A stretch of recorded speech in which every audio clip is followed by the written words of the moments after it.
I am a ladies' tailor. Is it allowed to measure a woman before sewing her clothes? Because I am the only one who can do that job. Alasan Nagum from Gambia.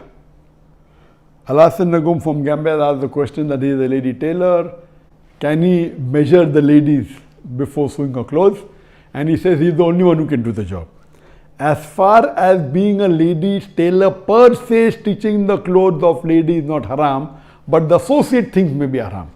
You cannot take the measurement of a lady because she is your na-mahram, unless if it's a mahram of yours, your wife or your sister or your mother is permitted. But taking measurement of a lady, you have to put the measuring tape and you have to touch her body. This is prohibited in Islam, it's not permitted. What my advice to you can be, you can have a lady assistant who does that, or the best is to have a mahram with you, like your daughter or your wife or your sister, who can take the measurement and dictate to you and you can write down. Stitching clothes per se is not haram, but if you measure a lady and you touch her, that is haram.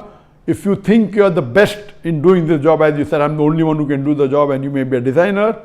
So as long as you do not break any of the rules of the Sharia, you do it in the way that Sharia allows you.